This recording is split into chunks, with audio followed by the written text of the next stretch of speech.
Well, hello, Breakfast and Body Slams guests who are chiming in already into our group. And welcome to Thursday Night Slam. But let me know what? Let me switch my camera angle over real quick so you guys can see a good friend of mine that just happened to get in on this Gigabars, and that is Mr. Dylan Quinn, referee extraordinaire. Hello, ladies and gentlemen. As he said, my name is Dylan Quinn. I'm a professional wrestling referee and trainee at the Wild Samoan Training Center. I've known this man about 2 years now. Actually, probably longer. This man's like my wrestling dad, so I had to hop on here with him. Don't tell everyone that. I'm trying to keep a good reputation here on the show. But, yeah, well, you see on the screen the names are asked backwards. But we got a great show for you tonight. Everybody is well aware that this weekend, July 24th, in Hamburg, Pennsylvania, that's right, the world-famous Hamburg Fieldhouse, will bring you a night of professional wrestling action as the return to Outbreak Wrestling will have a live, hot, on fire, excited crowd that's going to attend as well. Before that, earlier in the day, everyone's going to be at the Legends of Hamburg Fan Fest. And before I get into more details about that with the man who knows all the details, I just got notes here, what I'm going off of. And that is the Outbreak Commissioner himself, Ryan Vox. Let's bring him into the room. Ryan. Hello. How are you? Good. But I seem a little naked here on this broadcast right now. Something is missing. I can't put my finger on it. It must be I got my beard growing in, and there's someone who has a longer beard than I do, and he's like my tag team partner extraordinaire on this podcast, and that is none other than Dennis Reaper. Look at him. I have a very nice beard. Thank you very much for that. Yes, it's not as long. It's just a little bit more colorful than gray and old and falling out. Just saying. Oh, no doubt. We'll have Stag on site all day at Hamburg. They could take care of that beard for you. Just whip it. Nice. Well, the thing is I have a barber, and if I get somebody else to touch it, it'll feel like I'm cheating on him. So I can't really do that. It's the rules of like living in the hood and stuff. You just don't cheat on your barber. We're already getting shout outs in the room. Mr. Philip Stamford is hollering in. He's saying hi to Dylan and Dennis. What's up, Phil? Emmy at the end. Okay, thank you. Look, if you're going to introduce Phil, you got to do it right. It's the president of professional wrestling, Phil Stamford. I'm just saying, if you're going to do it, you got to do it right. And like I say, right. if he is the president of pro wrestling, I am the governor. That's right, GOV, the Gov, grumpy old vet. That's me. So yes, you will hear me at shows yelling at people sometimes. So and Doyle Day, another good friend of ours. How you doing, brother? Yep. Fair the Reaper. How you been? And he's giving a shout out to Vox. Look at that. Vox got a fan too. Look at, holy shit. But you know what? Let's jump into things. Commish, Mr. Vox. You know what? I don't know how many podcasts you've been on already. I don't know how many probably reached out to you and asked you your background of like question. How the hell did you get into business? In the wrestling business, Well, I was in music for well over a decade, and I felt that chapter of my life was coming to an end. And I got in touch with someone who I'd written some theme music for, Steve Carino. And he pointed me in the direction of the dungeon. And I wanted to be a manager, but to train to be a manager, you have to train as a wrestler. So, 2-3 bumps later, I decided I was going to go ahead and change direction a little bit. And then, that led us here. Well, it seems like you had a very interesting career because you had multiple. Didn't you have multiple tag team partners? I had all the tag team partners, all of them. Yeah, I did. I was in a whole bunch of different tag teams. Motley 2, most notable, Working Class Heroes. Yes. Them two are definitely the two I know the most. Right. Yeah, the two I got my most time in, and it was technically I started at AXW with the Working Class Heroes, and then it morphed into Motley 2, and that's what led into me being such a big part of Outbreak.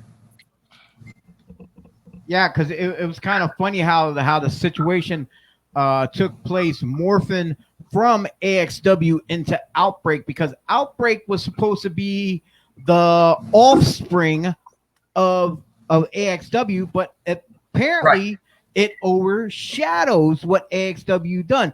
But we also got to look back and say, if it wasn't for AXW, there probably wouldn't be no Outbreak at all. Right. And I don't know if we've necessarily overshadowed what AXW has done. No. But currently, as long running, sure. Right. But yeah, without AXW, there wouldn't be an Outbreak because that's where it all grew from. And who knows, if one of the owners hadn't moved 4 states away, maybe AXW would still be going on. But we were more than happy to carry on as Outbreak and to do it. We're hopefully, I got some wood here. Hopefully, come Saturday, we're going to beat that AXW number. Yeah, I know. Throughout time, there, we got to beat that number. Yeah, don't remind me of Jerry the King Lawler. I remember. That was a heck of a night. Yeah. Getting power driven in the middle of the ring by the King. That was a great moment for me. I wouldn't change that for the world. I enjoyed it. I missed that night, so I'm mad. Okay, I'm mad. It was a lot of fun, man. Anytime Chio gets dropped on his head, it's a good night. Well, it seems like quite common is like it seemed like the names somehow had their way with me.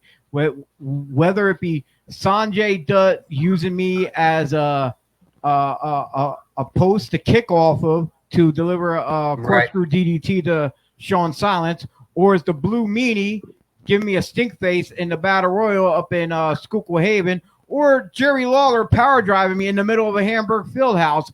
Some form or another, I just got my ass handed to me from these names. Hey, these things happen. Hey, did you know Snitsky's going to be hanging around Saturday? Who? Snitsky. He's going to be hanging around. Yeah.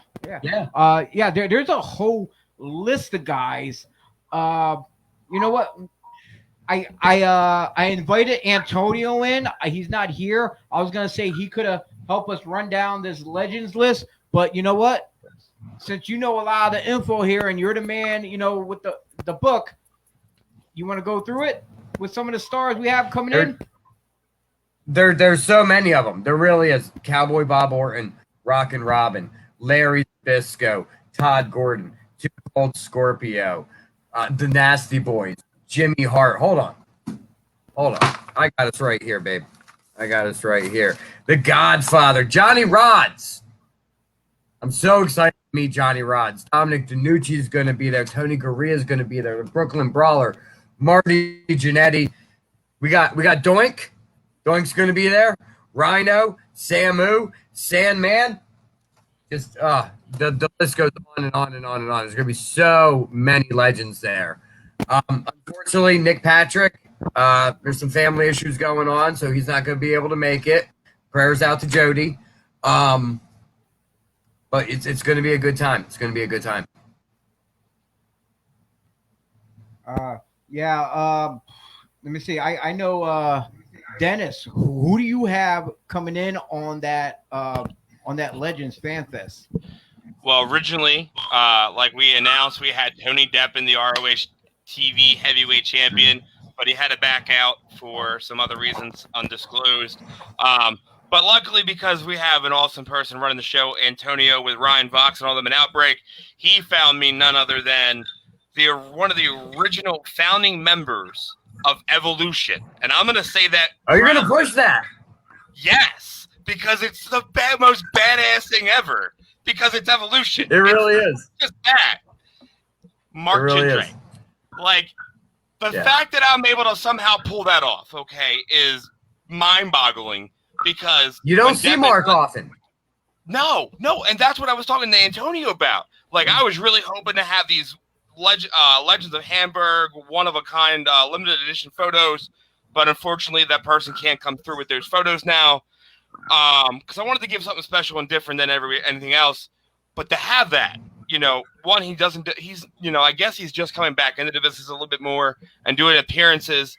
And if this is the first one he's done in years, I'm proud of that. Like, I will take that to the stars.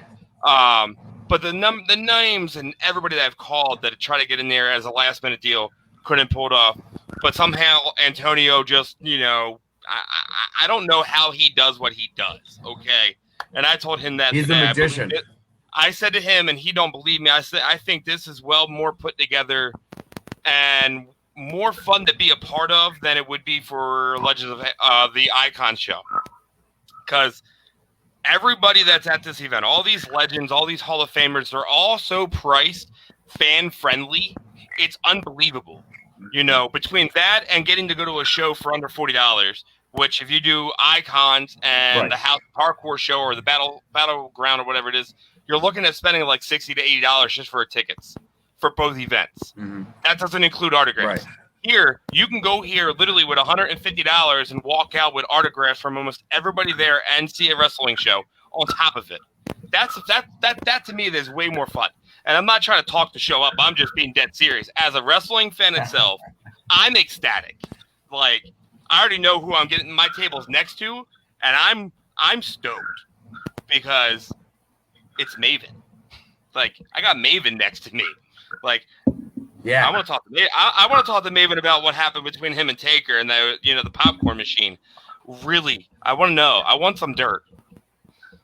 But yeah, I was trying to pull some strings. I tried to reach out to some AEW people, but unfortunately, the one person can't make it. And she was coming from Washington area down in the DC area. And Fox, I know you know who that I'm talking about. Yeah, I talked to her. I wanted to bring her in. I was trying to bring in a couple of the females from AEW because they deserve to get some more spotlight on them, all over. So, but unfortunately, none of them worked out because of other bookings and obligations. So, yeah, I'm gonna try real hard to get Boo Bear out to the next one. Yeah, so one of the first people I went to. So, Vox, now it's been a long year with COVID. It affected you ain't kidding. All these wrestling promotions out there. The fans are itching. They're crazy. They got hives right now. They want to get in and see live action in front of them. WWE and AEW, they've been opening up now with their big events now, so all the fans are piling in. One of the things I want to know, with this event being as big as it is, and with all the tickets being sold, with what I want to know is what's going to be the procedure to deal with mask wearing and stuff.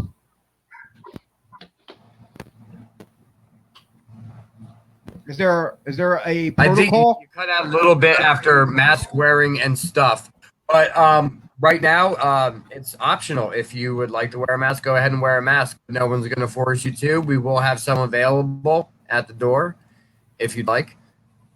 But, right now it's kind of open season.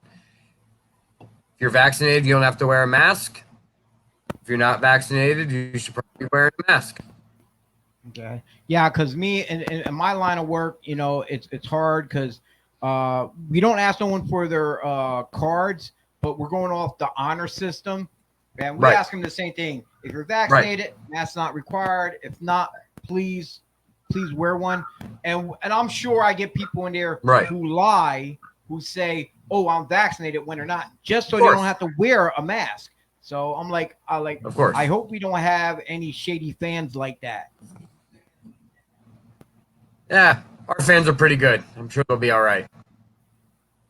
And when I watch AEW and WWE, I'd say it's probably maybe like 40% of their fans are wearing masks, and that seems out the national average of how many people are unvaccinated right now. So, maybe the honor system's working out all right. All right. Yeah, I know since then, Outbreak been doing like studio tapings like everyone else has been doing around the world. Close set. Dylan, you've been to majority of them. I barely been to any because one, I was always either busy work or doing other stuff, or at the time when you were mainly doing it, the heat was so bad it affects my my diabetes, which I start getting dizzy, I start blacking out, then I start seeing spots. So I try not to go, but whenever Jocelyn had the opportunity to go, I would let her go, and I would go do whatever, just so I didn't have to be in the heat. Because me, honestly, I could not deal with that myself. So, but I know and like there was a few tapings that. There's a few tapings Jocelyn couldn't even be at because of where the state was, and how many people were allowed to be in a gym, because technically where we were shooting is considered a gym. So it was very, very difficult, and kudos to every single person, especially Mark. Mark Mess was the savior of the whole project. And a lot of other people helped out getting it running. Dennis helped a lot in the beginning stages getting it running. Tyler Ash has done a whole lot.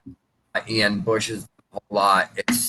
It was crazy, and we all had to do a lot of things that we've never done before. And I know. I know a lot of people. It was weird realize... because as like. All right, cool. I'll finish my thought then.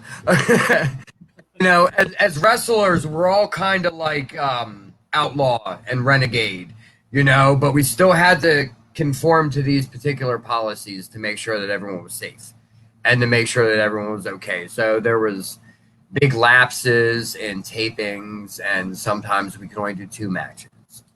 Sometimes we could only do 4 matches, so it took a while, but I'm really proud of the fact that we've come out with 34 episodes, basically, of YouTube television over the past year, and it all helped us run up into this Saturday at a live blast. And we're take out every little bit of not having fans there, frustration out on that crowd that night.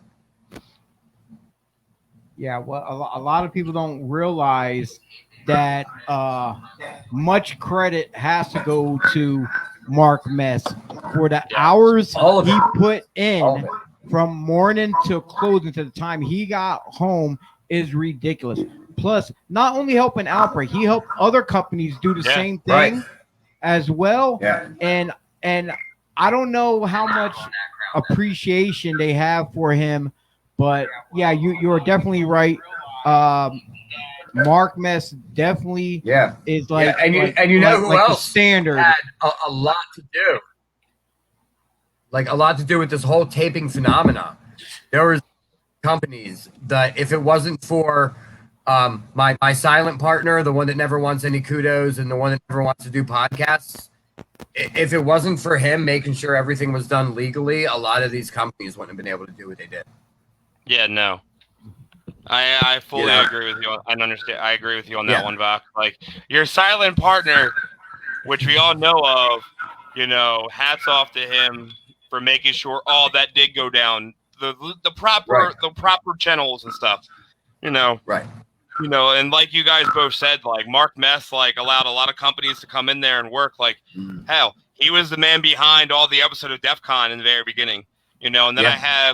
I have guys working on it now out of Florida, and hopefully they have their episodes done soon. But no, Mark Mess is not just Mark Mess, but Troy Mess as well. Like the dungeon, without the dungeon, there was no Outbreak tapings, there was no DEF CON tapings. The Draven Blazes promotion, hell, guys from Maryland, EWA, they came up to use the school. Like without the dungeon, without Mark and Troy Mess to giving the green light to use the facility, none of it would have been possible. So from me personally, I thank Mark and Troy to death, for allowing me to run my promotion there while we were out with no fans, So, and it was a blast watching you guys get started, Ryan. I enjoyed it. And it was stressful as shit in the very beginning. Yeah. I won't lie. Yeah, I yelled at people, and I got yelled at for yelling at people. And I'm like, listen, we were told to tell them to move, and they said F y'all pretty much. And Mark told us to say what we had to say. And people took it the wrong way. I didn't mean to be a dick, but I'm a dick. I'm man enough to admit it. I apologize, but when it came down to it, hey, when the people that own the property say, hey, you need to move your cars, and you don't want to listen, someone's going to get mad eventually. But, no, it was fun watching Outbreak get started, and still fun to watch the episodes get done, because you can see where the dungeon has come from to where it is now in production-wise. Everything, I don't think fans understand how much went in behind the scenes in the very beginning. We had cameras on top of an office. We were hanging from the rafters to put lighting up. Let me just tell you, that ladder was scary to death, because if I fell, it would have sucked. But, you can see the transitions from the very beginning, Ryan, of what I started with you guys and what you guys have taken it to. It's unbelievable. You guys have literally have been nothing but giving the fans product after product after product, while there was no shows with fans. They keep them intrigued and entertained with Outbreak. So without a doubt, I'm excited to see Outbreak finally go live in front of fans. And like I posted on Facebook, tune in, because finally on Saturday, Outbreak Wrestling is going live with fans in the crowd, and I'm ecstatic for you guys.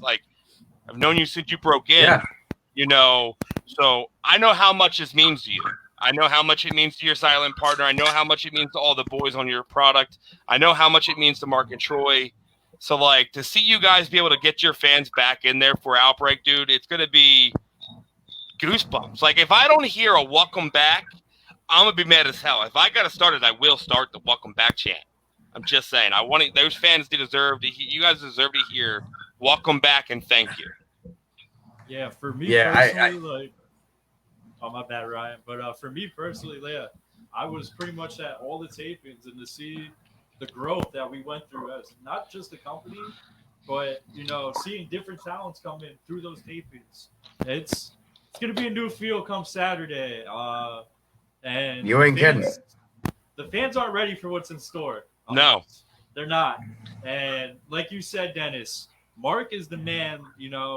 And I always say, give those people the flowers when we can give them to them, so when they can smell them. And Mark is a living legend. That man puts stress on himself so many times, and he's putting out Outbreak. And to sit there and say we're at close to 40 episodes is crazy insane. So it's awesome to see, and you don't have Ryan and me have both been in the business long enough to understand that Chio's been in the business longer than all of us. The dedication. Hey, I know I'm old, but damn, you ain't got to put it out there like that. I don't mean it like that. I mean, what I'm about to say, you're going to understand. The talent that put time aside, knowing, hey, look, there is no fans, there's no payday most likely, but we're going to go out and perform in front of a camera for the hell of it and have fun doing it. For 40 episodes means they are hungry. They are willing to make these drives. They are willing to bust their hump for nobody in the crowd, but for YouTube and for fans at home to watch. That's dedication 101. And that is something that is hard to find these days in wrestlers, is dedication to a product, a promotion, a promoter, a company, to the fans. You know, Outbreak has some of the most dedicated wrestlers on their brand, period. Like, and again, yes, I know almost everybody on this roster, but I'm saying as a professional wrestler, they have the most dedicated roster, dedicated staff, dedicated backstage guys you will see in professional wrestling to this damn day. And I will stand by. I will put $1,000 on it. No one has more dedication than this roster and this company alone. And again, some people might be saying that I got paid. I'm not. I am being dead honest.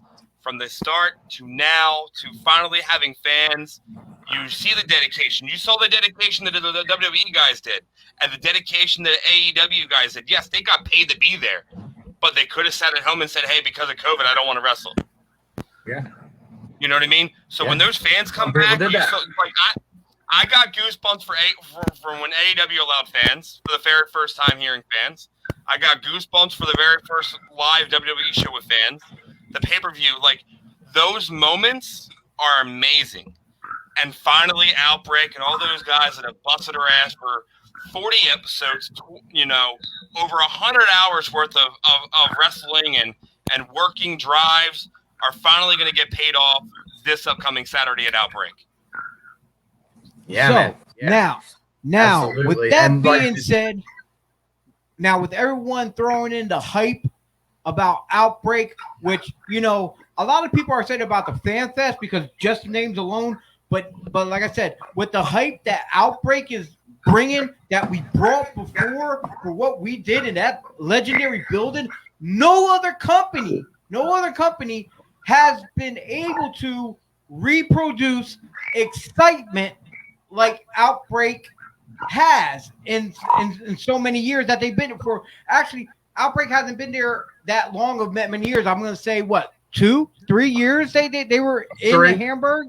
3? Yeah. And now they're coming back and the full. It's like, then with the fans that are coming in for the Fan Fest who never saw Outbreak ever, we're going to have a new variety of fans coming in that's going to want to come back and see more. Now, Vox, where can the fans see this Outbreak footage of past of the tapings online? Well, for the tapings themselves, they are exclusive on YouTube at the moment. Just look up Outbreak Wrestling on YouTube. You'll see all the quarantine tapings, and then you'll see the Chase to Alive at Last, 4 episodes long. You know, it's roughly about 2 hours all put together, and that just builds us up to what's going to happen on Saturday night. We also have some shows on IWTV. This one will be available on IWTV probably a week or 2 after the fact. But yeah, right now, YouTube is probably the place to look. Just look up the Outbreak Wrestling channel, click subscribe, get your notifications. You'll know whenever we post a new episode. You'll know whenever we post a new full show. It's definitely one of the easiest ways to watch the product. Yeah, everyone just gotta like, share, comment, subscribe, get the word out there, spread the word about Outbreak Wrestling, invite your friends, invite your family members. Hell, bring your worst enemy if you want, you know, just as long as they're having a good time, then you can kick their ass in the parking lot. Right. It's a big parking lot. But yeah, if you need tickets for the Outbreak show, you can go to outbreakwrestling.com. Tickets are only $15 for general admission. Platinum seating is sold out. The Legends of Hamburg .com you can go to as well for the Fan Fest. Tickets there are only $15 as well. But the big treat is you can get the combo package. Now, the Platinum combo is all sold out, like I said. But for the Fan Fest and Outbreak together, you can save $10, pay only $20 for both events. Like I said, Legends of Hamburg is from 10 a.m. to 4 p.m. and then doors would open up at 5 for Outbreak and Pool Parties at 6 p.m. And I know during the quarantine time there was a lot of rebranding as far as finding new talent. And there was a lot of new talent. I know you saw a lot there personally, hands down. Does somebody have anything on that I'm getting feedback from something? I just started hearing that too. Yeah, like I a hear TV it. show. I had something. nothing on. All right, but yeah. Oh, yeah. You know what? Let's jump into that lineup, man. Vox, what's going down that people are going to be able to see? I had the lineup in front of me, but I'm not going to release the beast. I'm going to leave that up to you.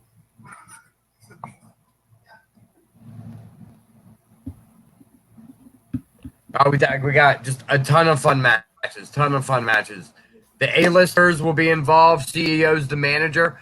Tyler Ash is going to take on Airborne Alex Anthony.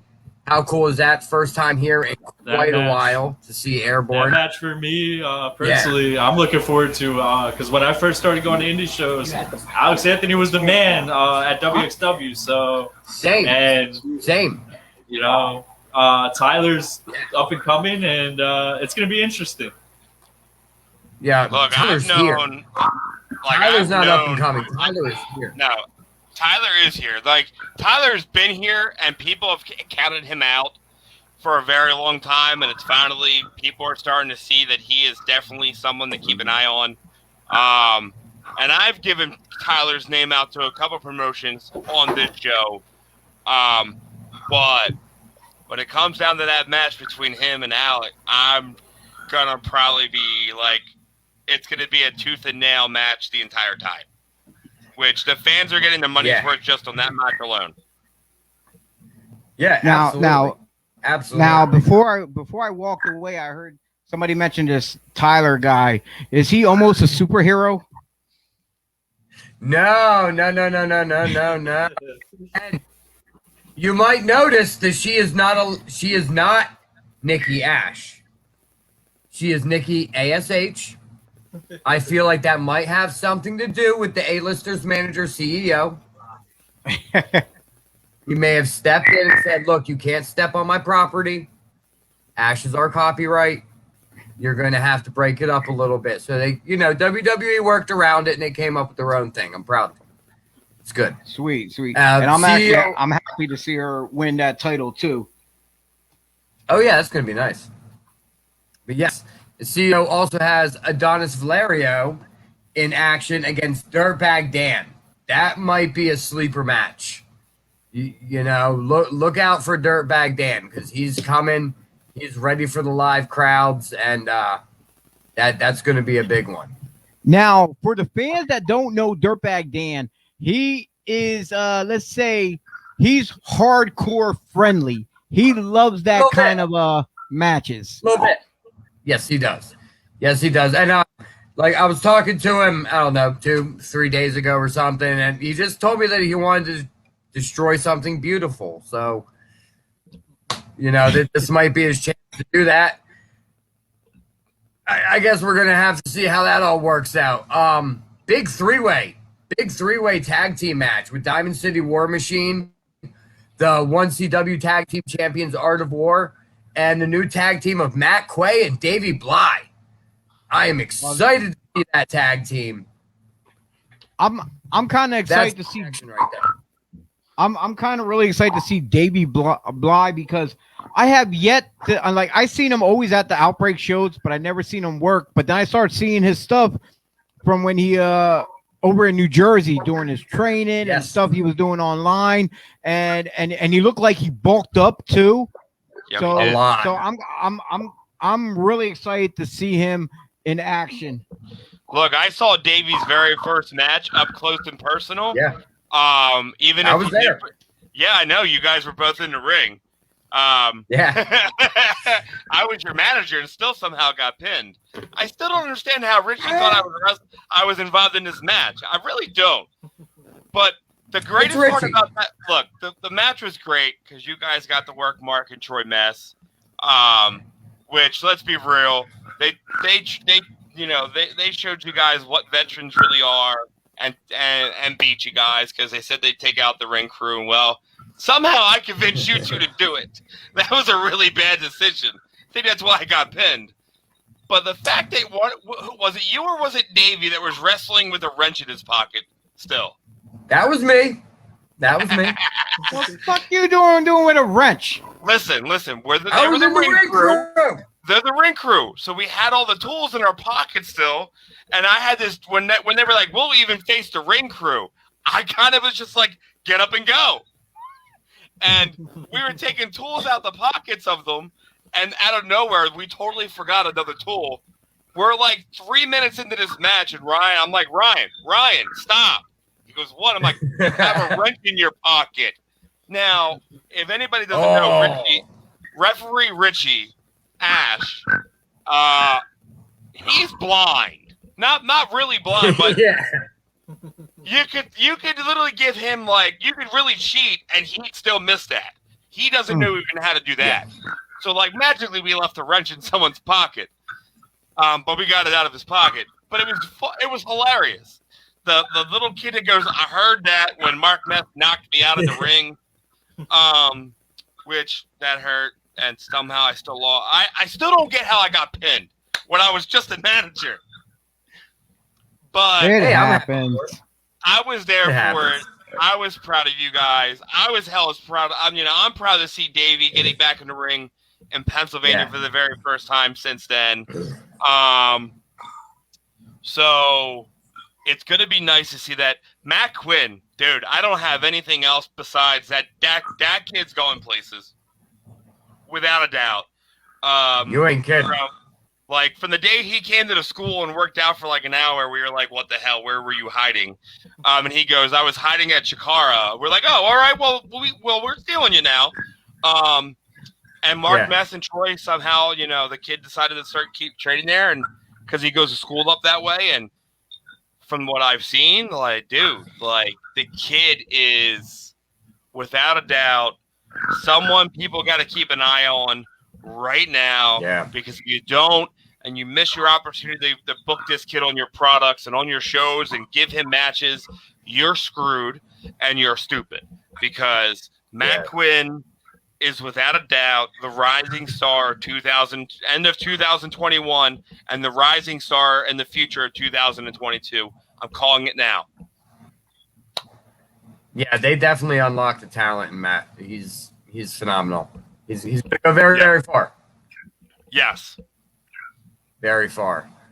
We've got other matches. The Bad Street Championship.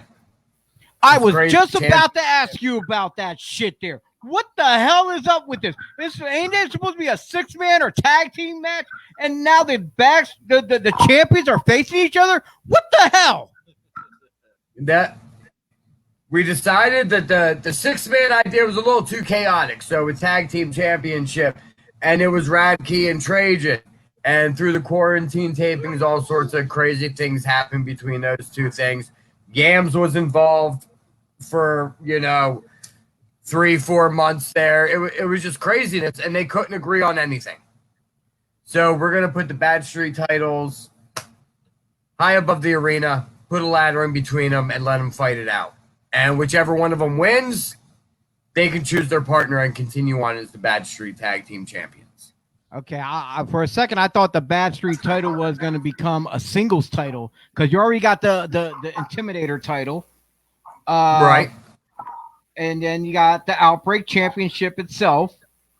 Right. And it's okay. So as long as we're keeping the tag titles there because we don't have no, I'm trying to figure this out. Like right now, I'm like, maybe they'll kiss and make up at the end. I don't know.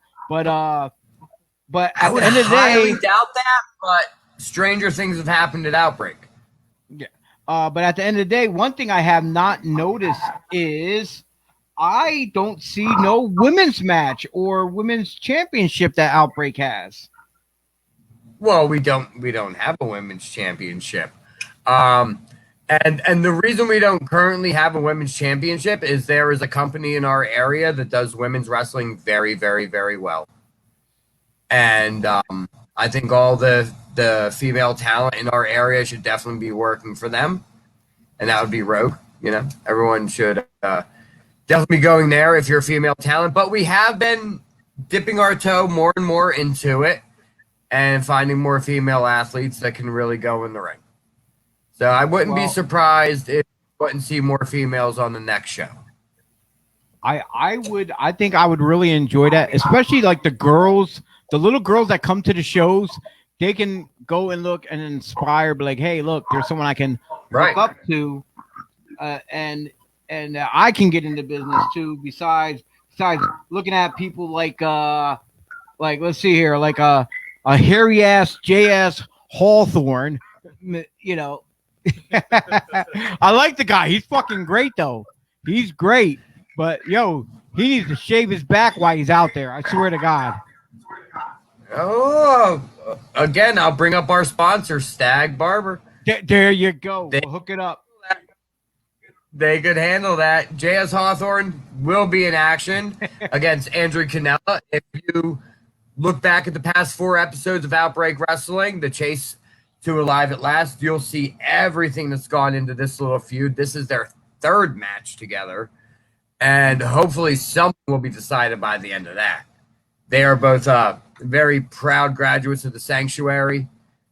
Sanctuary puts out a fantastic product, and I'm glad to have both of them on our show.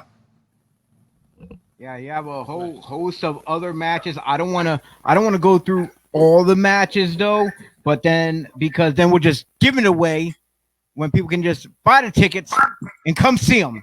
But the main event, the main event, the defending champion, man who been to Lucha Underground on what channel was that? Was that El Rey TV or whatever the network? El Rey Network.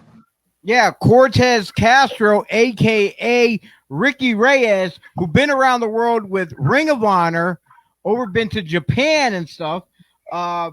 He's a stiff, strong style, heavy hitter. And indeed, and we see him going against the man who's the #1 contender, Andy Header. But then there's a twist. There's a monkey wrench thrown into that. You want to fill us in? Ian Bush won a 3-way match against Bristol Lion and JS Hawthorne to join that match and make it a 3-way. And one of the reasons that we decided to make that a 3-way match is because throughout all these 30-some episodes of Quarantine and Outbreak Wrestling, Cortez Castro has not defended his title once. So it's long overdue. He has been the Outbreak champion for over 700 days. Over 700 days. So when we return to the Hamburg Fieldhouse, he's going to have to take on Andy Header and Ian Bush. But that's I didn't keep that ruling exclusively for Cortez Castro, because Yams the Working Man also hasn't defended that Intimidator Championship the entire time that Quarantine or Outbreak Wrestling, the Chase to Alive at Last, has happened. Yeah, so he will also be in a 3-way match against Kevin Mears and Dorian Black in a Falls Count Anywhere match. We're going to need security. We have security. There better be a...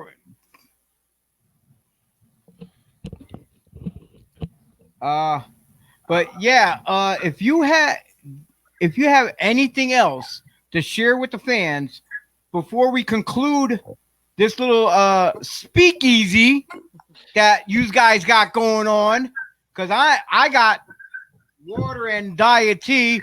You and fucking Dennis are over there chugging away, which I quit almost a year ago. So sorry, guys. I was gonna say you choose not to drink, brother. That's your prerogative. Enjoy your tea. Enjoy your water, man. I am here on out the designated driver. That's true. He is the DD. Hey, that's fine. That's fine. We all need one. I was gonna say he's the designated dumbass, but he just did that. He just did the noise himself, so I don't have to now. Look, before Ryan. Hey, before there's it's all nothing over- wrong. There's nothing wrong with not drinking, man. Nothing wrong with it. Before it's all over, there was a question at the very beginning of the segment. Someone asked you this before we went live, so I'm gonna crack the egg open. Christopher Saint goes, whenever a Q&A time comes up, I might as well get this out of the way. We've seen the post of the vesting gear. Vox, are you getting the Band of the Boys from Bad Street back together? You can answer it or you don't have to. You can leave the imagination up to them. We're gonna have some fun Saturday night. Time. Oh, that's great. I know. Look, we all know we don't give all the secrets away. We got to keep it somewhat a surprise. Like if we told you everything, if Vox would tell you guys everything, you would know.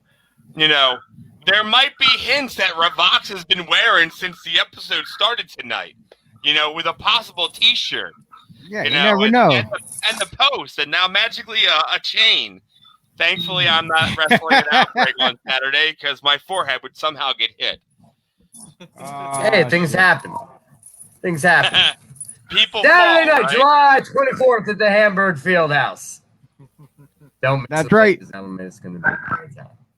What he said, July 24th, Saturday at the Hamburg Fieldhouse, 10 a.m. to 4 p.m. is the Legends of Hamburg Fan Fest. And at 5, but bell time is 6, Outbreak Wrestling.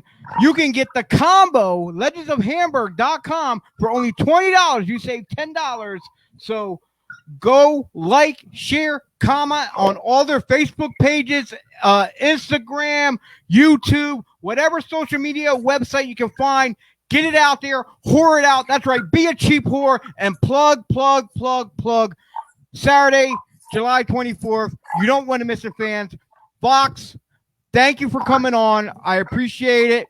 Maybe next time we can get your silent partner. I'm going to shoot right now. Fuck that. Jared Strunk, you need to get your ass on here and show your face. People appreciate the shit you do, but you don't want to take credit. Oh man, stand the fuck up and take credit. He needs all the credit. Look, he does. Look now when Jarrett decides to throw Chio out of the building on Saturday, as soon as he gets there, we know why. All right, come on, no. sound system. Let's go. Entrance, let's go. But no. After ring, but nah, honesty, I'm not an asshole like that. I wasn't gonna say his name, but no, Jarrett. Without you, there's a lot of stuff things wouldn't happen without you. So thank you for giving Hamburg and Reading wrestling that actually has passion and love for the business, and giving fans stuff that they enjoy coming to see, month to month, and on Outbreaks tapings.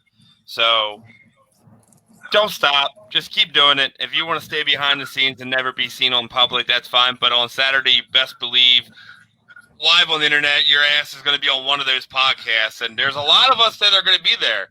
You can't hide from us all. Even if you're in the bathroom, we will pull Mr. McMahon, where we'll hit you over the head with a hospital bed sheet. We're just gonna call his ass out. Ooh. Oh, okay. Well, you could do that one. I'm not. I'm gonna be nice about it. So yeah, Vox, once again, thank you for coming on. And like, share, comment. I don't know what the hell is going over there on the other side of the room. Something's going off. But T.Reyes, put that down. You'll get on the show next. Stop touching shit. At least he's doing it behind closed doors. Yeah. You talk but about yeah. plugs. But coming up next, we're gonna have freestyle discussion. My man Dennis is gonna lead the charge. Dylan, you're gonna be here. T.Reyes, if he stops touching shit, he'll be over here too as well. I'm gonna step off, and we're gonna get our man, the better brother, the Saint Bernard, Mikey, in here. That's right. He got some choice words. That's right. For those other guys who like the other brothers that like to talk trash on Mikey here.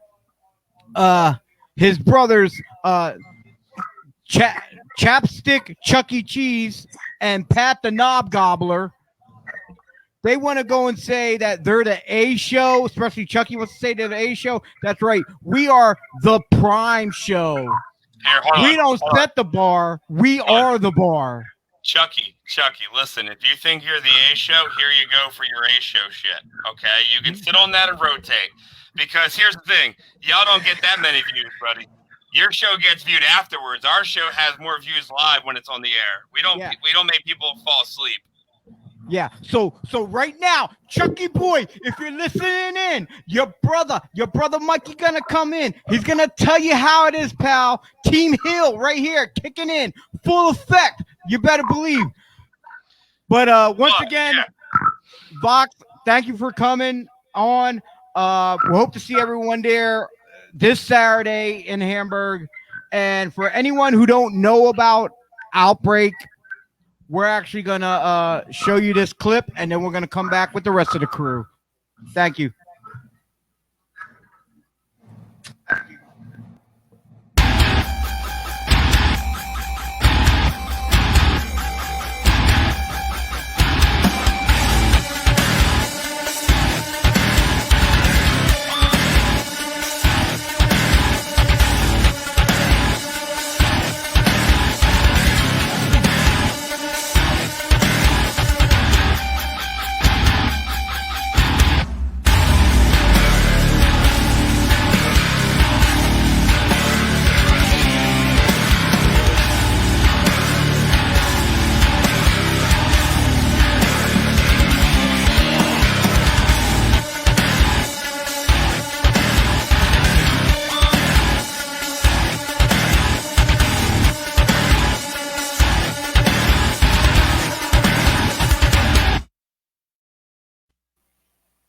Yeah, that was awesome.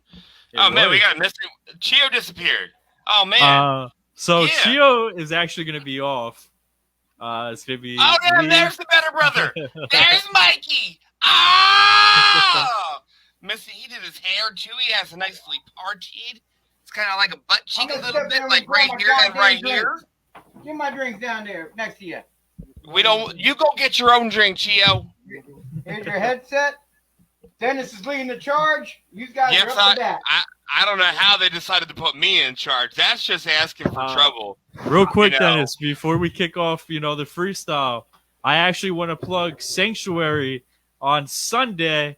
Ace Austin will be there facing his real-life brother, Skylar Kincaid. And not only that, J.S. Hawthorne, who will be at Outbreak, will be there on Sunday as well. It's going to be a very big event in Hazleton, PA. Look it up on Sanctuary. I think the Facebook page is just the Sanctuary. And yeah, if you could check it out, be there. If not, it should be streaming live on Facebook. And tune in. All right. Well, just about that. I hope Ace Austin kicks Skylar Kincaid's ass. I think he will. He was my tag partner for a little bit in the Outbreak world, but I don't know. That didn't last long. So, Mikey, how you doing, buddy? Can't hear you, Mikey. No sound from you. Nope.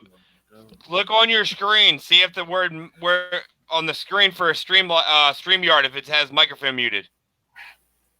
Nope, now it's muted. Nope, still can't hear you. Go into the camera and mic setting on the actual thing. Click on that, okay? I'm going to walk you through it here. And then in there, you'll see where it says audio, and you have to actually click on it. It'll say default or input, internal microphones, things like that. That might... No. You might as well just unplug it. It might work without it. I don't know. Oh, never mind. Maybe. What is this? Mikey, talk again.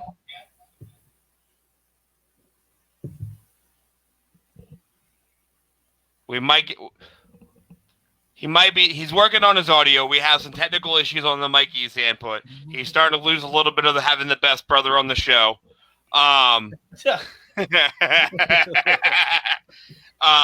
by the way, Pat, his brother, Mr. Gobbler Incorporated, is dying over here on the chats because of what we were saying about, his other brother, Chucky. Well, Pat, sorry, Chucky started this war. You can't have Chucky talking smack with two of the best smack talkers on the show. Because I don't have a filter. I have this thing called word vomit, and word vomit happened. But it's all loving. It's all fair and love, games here between all of them. I love all the Denver sports guys. But we're just gonna dive right into this shit here, okay? So before I bring up anything about what AEW just had happen, I don't know, Matt, Dylan, and T, if you guys saw that apparently Triple H, William Regal, and Shawn Michaels announced that the NXT UK title match between Walter and Dragon yes, that match is actually now officially taking place August 22nd at NXT Takeover 36. As it should. So, what are your thoughts on that big announcement on their end, just randomly? Because no one knows why Walter couldn't wrestle. Like, I don't know if it was an injury, if it was work, if it was he wasn't available to. But now that it's being put onto a big pay-per-view card, anything Takeover is a big event. So what are your thoughts on it, and what are you guys thinking is the outcome? I agree. No disrespect to the NXT UK fans or anything like that, but the people that generate, the viewership, they haven't seen really Walter mix it up unless it's for that title. Me personally, I don't tune into NXT UK unless Katie Lee Ray has a match or Walter has a match. Because after you took Pete Dunne out the equation, and all I have is Tyler Bates, Yeah. It's like, okay, what do I got? And not to say they don't have talent. They have plenty of talent, but the talent don't grasp me. That's the one thing that you have to understand.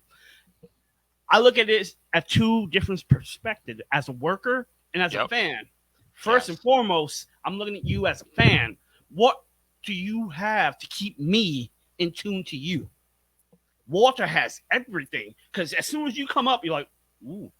And then once that chop brigade and everything comes off, and you're like, oh, hell no. That's me as a wrestler. Like, nah, son. I ain't trying to do that. I value my life. Yeah. Look, Walter scares the shit out of me, okay? And there's not many people in this business that scare the shit out of me. like in the TV wise and indie wise, like Mark Mess and them scares the shit out of me, because that if they put you in the turnbuckle and that arm starts to raise, I've been there. It's gonna hurt. I've been there. So like when I first watched NXT UK and Walter came out, this was me literally. Like I was like, bro, when he hit Jack Star and his whole hand and everything was there, I was like, oh, thank God I'm not doing this shit no more. Look, it wasn't that moment. It was the moment when they showed the slow-mo and you saw like the body like just embraced on the chop. Like the body's like coming, like his skin's overlapping the hand. I was like, but I died. I would have just fell and said, just pin me. I don't care. I know for me personally, that match I'm actually very looking forward to, because not only is it in front of a crowd, it'll be like Pete Dunne and Tyler Bate again. Like many people, not like many, and I'm not saying people aren't in tune, but there's going to be some fans in that crowd that have never seen Walter in person, and they're going to be like, wow. And Dragunov, I've seen like since he started in WXW Germany, and as well as Walter. So seeing these two men on American soil facing off is going to be interesting. And for me personally, like I said, Walter is going to be impressive to a lot of people. That man is a towering man. So, like, I don't know what the card is yet for TakeOver besides this match. But whatever NXT US has, good luck. Like, I'm sorry, good luck. Yeah. This is two big guys. I- This is like a Keith Lee versus a Brock Lesnar, or like a Taker versus And those Kane. matches are awesome. Like this is two big dudes, or like Big Show versus Mark Henry. This is what you got, but these guys can move. They have the speed, the agility. They're monsters. When they hit, it's gonna hurt. The fans are gonna feel it. Like, I'm excited, and I just found this out. Like, holy shit, kind of excited. I just want to see it happen now. Like, but we gotta wait till August 22nd. That's the shit end part of it. But that just makes me excited to wait. I saw the first one, and the first one was fucking off the chains. I saw the first one, and you know, Eli Dragunov is a small but muscular type dude. Yeah. And he has this, like, he has like a Benoit complex when he's wrestling. He's like straight at you, nonstop. You have no say, you know. And Walter is methodical. He knows, he picks you apart, but when he does, it hurts so much. It hurts so, and I'm not talking about watching. I'm talking me, as I've been in this motherfucking profession. Everything he does fucking hurts. Yo, it really does. Yeah, like I said personally, like I've been in tune with the UK scene way before it was even with WWE. Like, Yep. Progress, everything. So like when Walter was first like starting popping off, I was like, yeah, I knew about this man. And then now people see why. Like, he's got a certain presence to him that not many people have, and it's cool to see. Like, Look, I got turned on to the UK scene when I got the ref, the King of Trios, one of the very last times they were in Allentown, and I met, you know, Pete Dunne and his guys. And that was the first time I've got to see like legit UK wrestling in person. And they went up against at the time there was the Bullet Club. You had the Young Bucks and AJ Styles. And I was mind-boggled by the amount of talent. Like, I already expected that for the Young Bucks and AJ Styles. I'll be real. I've seen AJ and them wrestle many times when I lived in Orlando. But I never heard of these guys from the UK. I was like, huh, they just like normal guys here. And then they wrestled. And from start to finish, from entrance to the way they walked away, they made me enjoy it. I want to hear what Mikey has to say about his brothers. We'll get to that, Chio. Calm down. That's when we got to end the show. He can talk his smack then, not now. This is the Dennis Reaper style, freestyle. You wanted to be off camera. So, but no, that was the first time. I still have my mic. Can someone just cut his microphone already in the back? Like, do what they did to CM Punk. But no, that was the first time I seen Pete Dunne and them. And I've been a fan of Pete Dunne and them since then. So, like, that was when I got used to UK stuff.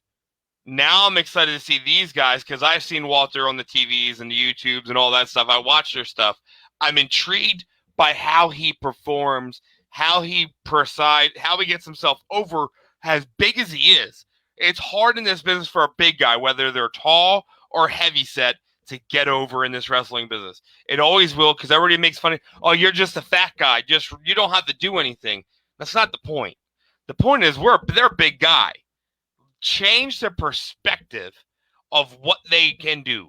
And that's what I love about Walter. He changes the views and the mindset to how people look at bigger guys, whether they're tall or big.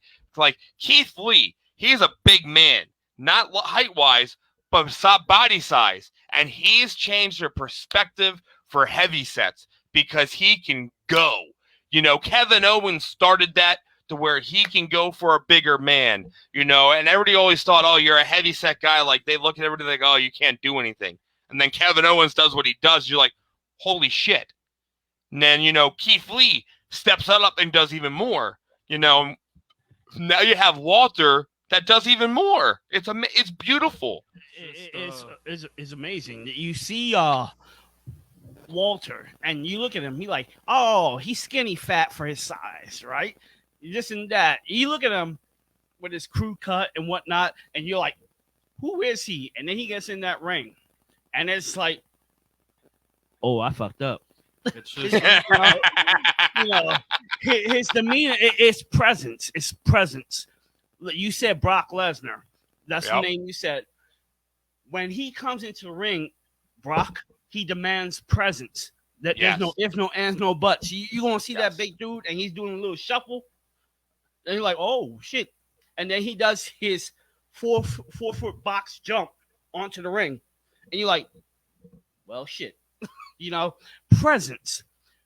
He has that. Walter comes out, nothing fancy. All he does is puts his hand behind his back, parade dress in a dark silhouette. That is scary. That's Undertaker scary. You know, Yes. because he's already tall. And, you know, and you have this classical music coming in, and you're like, whoo, okay. Same thing with Mako's, the new ladies champ. Mako, she comes out, she has a presence. Like, you don't have to know where she came from. She's coming out that fucking turn, going to the ring, and you know she's about to whoop your ass because she has that presence. Oh, I agree. Charlotte Flair has that presence. She, to some people, is the greatest of all time. Some people, she's a good wrestler. But when she comes out that curtain, she demands presence, attention. Yes, she does. And that's what Walter has. That's what Brock has. That's what she has. And that's what I wish every wrestler could understand. It's not only just the holds and moves, it's how you carry yourself, how you bring yourself into that ring, how you show and perceive yourself to that audience. And them people, Walter, I'm telling you, if I was Jackson or anybody else and that thing came on and I would have been talking to myself like, how the hell did I agree to this fucking booking? Yeah, right? It's the truth, though. Listen, there is times where I went to a show and I wasn't booked in a match yet. And then the promoter would be like, hey, I have a guy for you, but he's a big dude. I'm like, screw it, let's do it. I'm not going to be scared. And then I would be the first guy out to the ring without seeing who my opponent is. And then my opponent would come and I'd be like, I'm a fucking idiot. Like, I'm an idiot. Like, this was a stupid decision. Like, the very first time I agreed to wrestle Mark Mess, I thought it was a wise decision. It was not a wise decision. I remember I gave him, like, I wrestled him when at the dungeon, and it was me versus Mark Mess. I was the people didn't even know who I was, so they called me the Unknown. It's on YouTube. Dennis Reaper, Mark Mess versus the Unknown. I wore a white tank top, jeans. I had yellowish blonde spiky hair. All I remember is I went to give him shots to the gut and he just ate them. So that I went off the ropes to give him clotheslines, nothing. I go for a third one, but I come off the ropes for the third time. He throws a line, I duck it. I'm thinking I have the advantage, so I go off for a crossbody. He chops me in midair. I died. Like, you just see my body accordion in midair to the ground. And then Marcus King Kong, his manager at the time, decided to tell him to splash me, which literally took all the air out of my system. And I couldn't breathe because he's a big dude. And I died again for the second time in less than 30 seconds. That's natural when you facing Mark Mess. Yes, it really is. And again, I love Mark Mess. I've gotten my ass beat by Mark Mess on multiple occasions. But what was worse about it is his manager, after the match was done, told him to do it again and again. I got splashed 3 times and chopped in midair. After the match, all I heard was Steve Corino yell, "Can someone call 911? I think Reaper is actually dead." I didn't move. I laid there. I couldn't feel my legs. Like, why? Why would I agree to be an idiot? You know why? Because it was fun.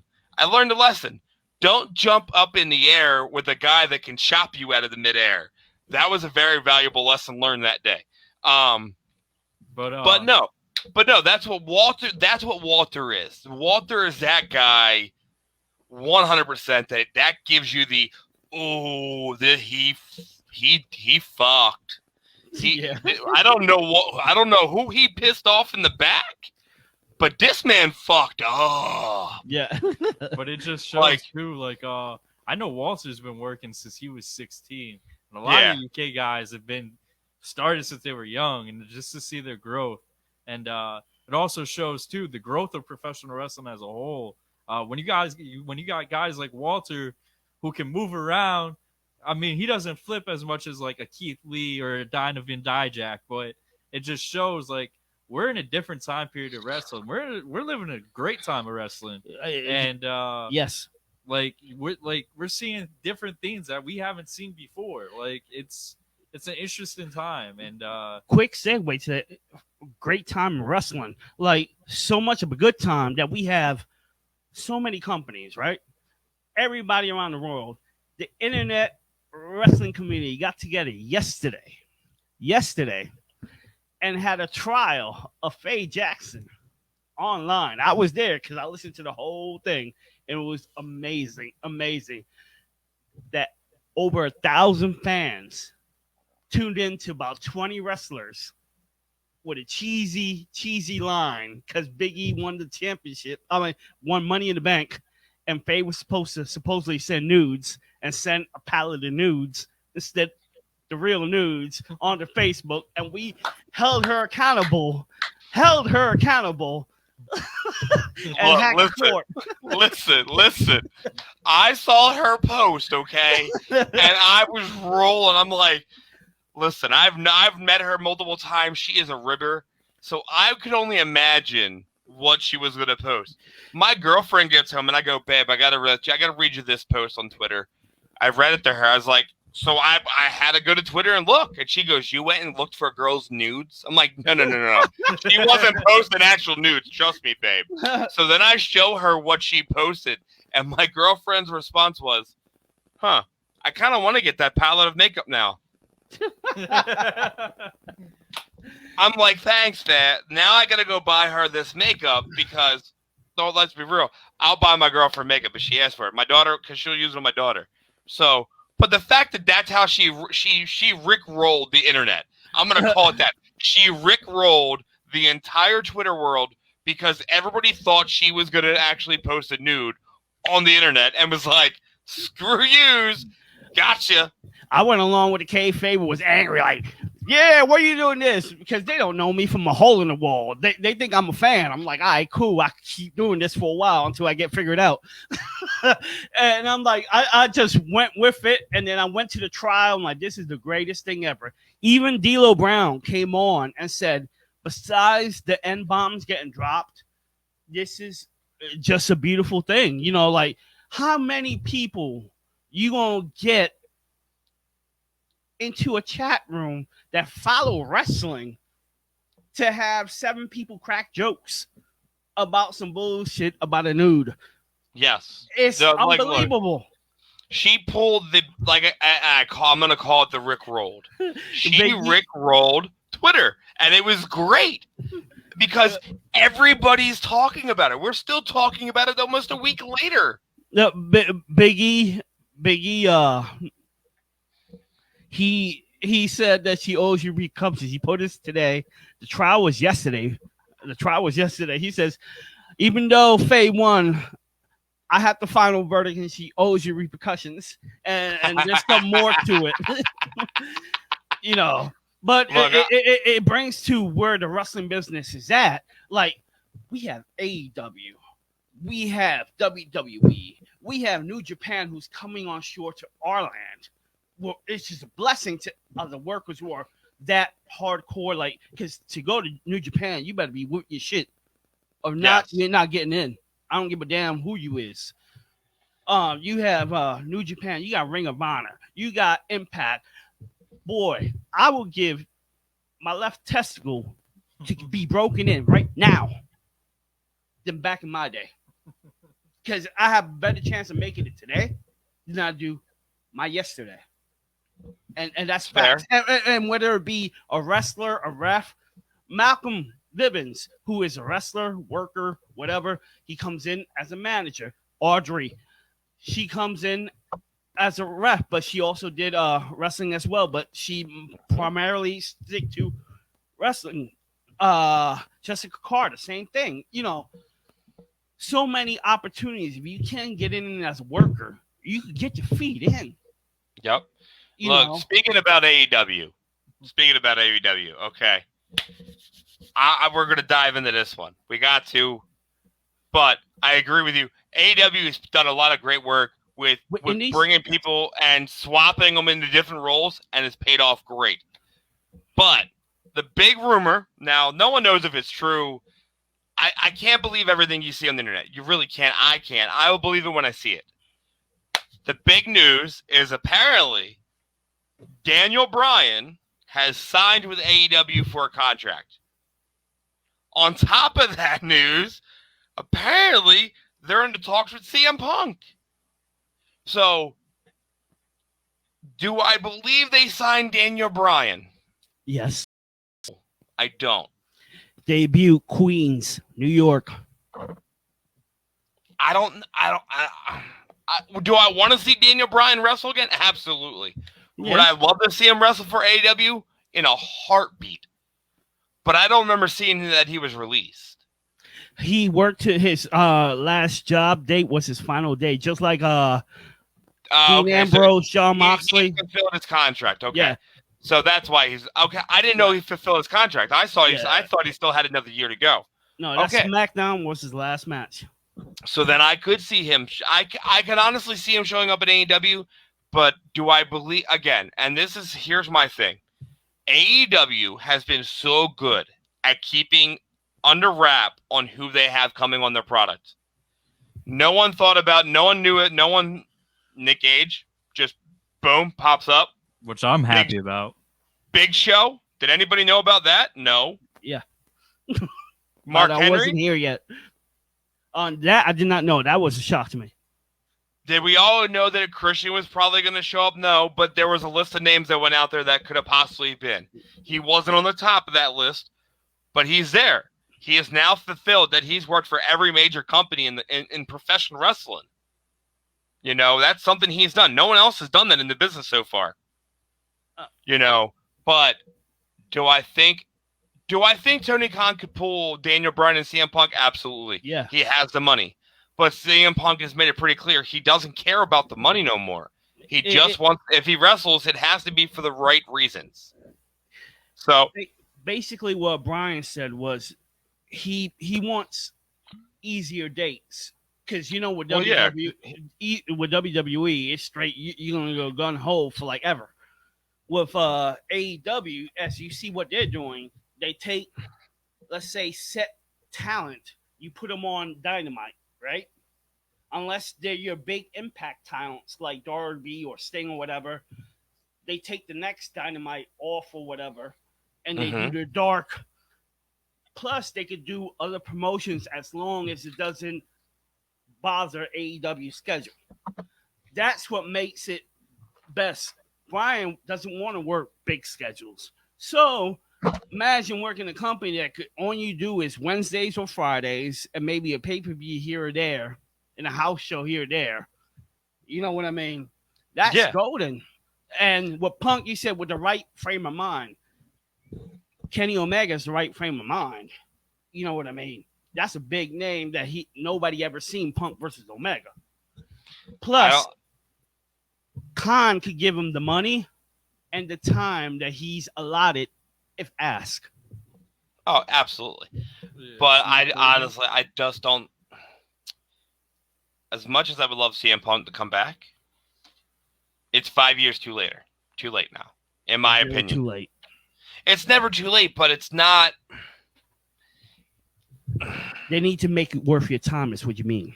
Yes. Like, it's 5 years ago, I was all for AEW. I was not AEW, but I was 5 years ago, I was all for CM Punk coming back. But now it's 5 years later, and I'm kind of like, can they get me excited for it?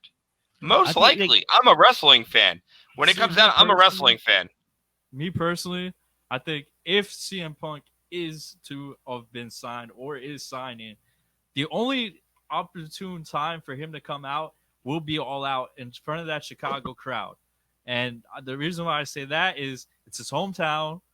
And, and not only that, like, hopefully maybe they could play Cult of Personality, the lights go out, or even whatever song. Just Since he can use that song at anywhere he goes, since he's friends with the goddamn band, exactly. they can use it anywhere he wants.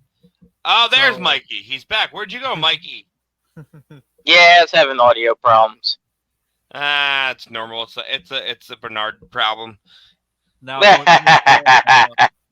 with the Daniel Bryan situation, I think he probably did sign. But I've seen recently that there's a report that he also wants to work with New Japan again. So And let's be real. Look, if anything we've learned in AEW since they've been around is they work with everybody. They're not that's how it should be. shy about working with any promotion at all. AEW guys, the big head honchos, have all made it pretty clear they have no problems working with WWE. It's just WWE does not want to Has work with problems working with them. AEW. Well, not all WWE guys. Not all WWE guys. We know damn well if Triple H had to say, he would absolutely Yeah. be, let's go. He would have invaded Daly's place real fast. I'm telling you. Let's go bring the money together and He let's mess shit up. He Like- would have invaded Daly's place because everybody knows Daly's place is their place. So Yes. they can have that show there anytime. And he would have invaded their hometown. Yes, 100%. And You know. and again, I'm not knocking WWE. I'm not knocking Vince McMahon. Vince McMahon is a millionaire because he has turned wrestling from what it was in WWE to where it is now. It is a mainstream professional wrestling company. Absolutely. I will never call it entertainment. Yes, it's entertainment, but it's professional fucking wrestling. I will never call it anything else. He's basically, if Vincent Sr. is the godfather, he is basically if Vincent Sr. is the grandfather, he's basically the godfather of the whole business. Because without Vince Jr., none of us would be here. No, Because if dear he God, would no. have I Yeah, would that's thought true. about WrestleMania, I would have never thought about wrestling if I never saw WWE. Like, I saw it in person, and then No, it's the I stuff saw we've been house watching shows. since we were kids. Well, y'all started watching this when y'all were kids. I was still. I was technically a kid, but I was like a teenager when I really got wrapped up into it. but yeah, But I was no, like no, 6, true. 7 years old when I started watching. if I Vince was would not that never lucky. took that gamble with his dad, we would Mhm. not be here. None of us would be here. Because he And took that's that. what's so great about wrestling. Like, as you see on the bottom of the screen, it's talk about Legends of Hamburg Fun Fan Fest, and I'm gonna keep plugging this all damn night. But that's literally Ryan Vox's wife. I believe it was her grandfather. Or one of her family members used to take pictures when WWE would wrestle in Reading at the Hamburg Fieldhouse. He has photos of Vince Sr. and Jr. of when they would film at the Hamburg Fieldhouse. Like, I mean, legit photos printed out. This is not no copy or fake. This is legit Right. camera end pictures off of film rolls. So, like, from like when I say where they came from before to now, I'm talking about that venue right there. One of those venues. You know, you have wrestling that never wrestled in like these big arenas back then. They were wrestling in little skating rinks and little like small bars and small little arenas like that could barely hold 2,000 people. So like Right. it's great to see it. Like, again, people like I hate the internet. I hate it when people are bashing WWE and bashing AEW and bashing Impact. Well, then why are you watching it? You know why you're watching it? Because it got your attention for something. You wanna Yeah, see exactly. how bad They it got is you somehow. or how good it is. So they got you. They got you no matter what you think. Even if you tune in for 5 minutes, they got you to view it for 5 minutes. Their ratings go up because you tune in for 5 minutes. You can you can bash them all you want, but if you think back from when wrestling was where it was to now, It's amazing. it's beautiful. Like, I Every love fucking wrestling. Every day there's a show on TV. Yes, there really is. Yeah, every day of the week. Look, Monday you have Raw. Raw. Tuesday you have NXT. Wednesday you have AEW. AEW. AEW Impact. Thursday and Impact. and then Friday you have SmackDown. SmackDown. and you have Saturday, Saturday. MLW. MLW, and then AEW starts their Renegade, their new show soon. Yeah. Or did they start that already? Yep. August, I think 18 somewhere in August. Yeah. But you see what I'm saying? Like, you have wrestling every day. And even if it Every wasn't day. on TV every day, And you that's could not have it Indies every company. day. No. You want wrestling every day? Then you go and purchase IWTV, and you can watch internet wrestling every day, 24 hours a day. That is not a cheap plug. They did not tell me to say it. I'm just going to, because you can watch independent professional wrestling all goddamn day. You can watch stuff from the U.S. You can watch stuff from Korea. You can watch stuff from Japan. You can watch stuff from I was the gonna UK. say from all over. My God, you literally all over the world, right there. Literally, New Japan's working on on your their deal hands. with US TV. Like, dog, like, that's why I said it is so awesome for the kids to break in now. Because you know how hard it was for me to break in? Like, all I had was WWE, WCW, New Japan. That's it. All I had when I was a ECW, kid, but ECW is folding. I was gonna say, well, I had ECW because I lived out in Conshohocken, so I wasn't far from Philly. But that's the thing. Like, wrestling, it's all over. You don't miss wrestling. No. And the fact that AEW is so awesome, they give indie talents dark matches on live TV. There you go, Chio. Thank you. They give Nice. They give dark matches on live TV to Yes. good workers that deserve a shine. Look at Wheeler Yuta. Wheeler Yuta went in as a dark, and he's doing dynamites after dynamite. And I know Wheeler Yuta is a good worker because I've been watching him. I'm like, thank you. They give platforms for people that deserve it. One guy that struck out before he got his contract was Ricky Starks. I first saw Ricky Starks on NWA Power. I'm like, this kid got something. Then he went to AEW. I'm like, watch. And where's he now? I'm just saying, they do things right. It may not be the things that most people like, but they give shine to kids that are trying to get their shine. All right. Me personally too, it's crazy to see, like, even in the growth of independent wrestling. You have Do you hear me? I think Dennis is on mute. Yeah, sorry, I had you guys on mute. I was talking. Oh. But anyway, I was checking on my girlfriend because she's sick. What I was saying was the growth of independent wrestling. Like, even during the pandemic, you had Game Changer Wrestling, which, in my opinion, has been the stomping stone for the company to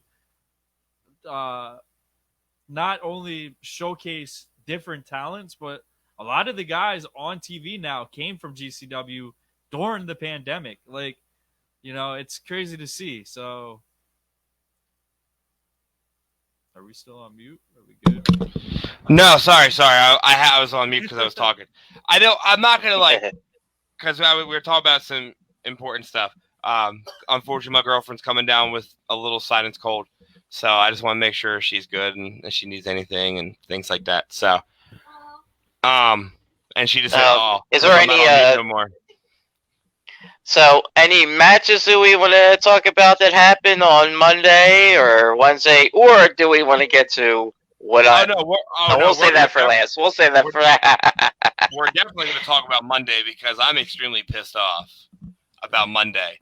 So, Mikey, you're in our chat, and we were all talking about this whole Bobby Lashley Open Challenge thing. I was ecstatic. I was ecstatic that it was Keith Lee, okay? Finally, right.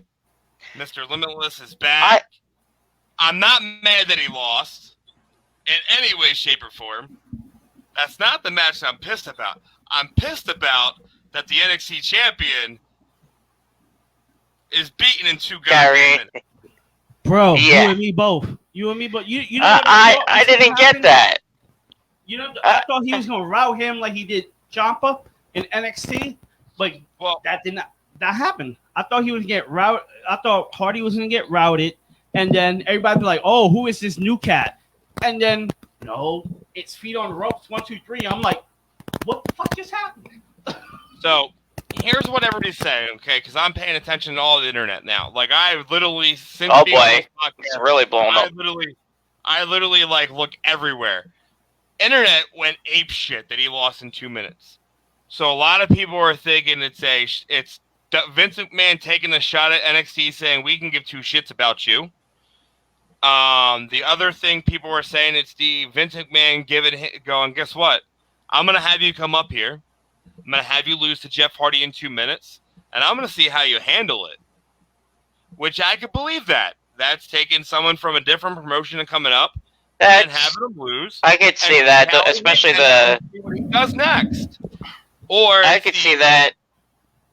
Or it's the, hey, guess what? I don't give a shit. It's the you're carrying. No one cares. You're on WWE Raw. You're not NXT no more. You're starting from scratch up here. Hey, gentlemen, can I jump in on this real quick here because I have my thoughts about this. Here's what I know you can't see me, but here's what I'm seeing though. Okay, let's think about this very, very carefully. Cross comes in, he loses to Hardy with the feet on the ropes, correct? Mm-hmm. Yep. Then back to NXT now. He has this things with Joe. Joe can't work. Okay. So now, what do you think's going to happen? Joe goes, Karrion basically says, oh, he beat everyone in NXT. No one can touch him, whatever, blah, blah, blah.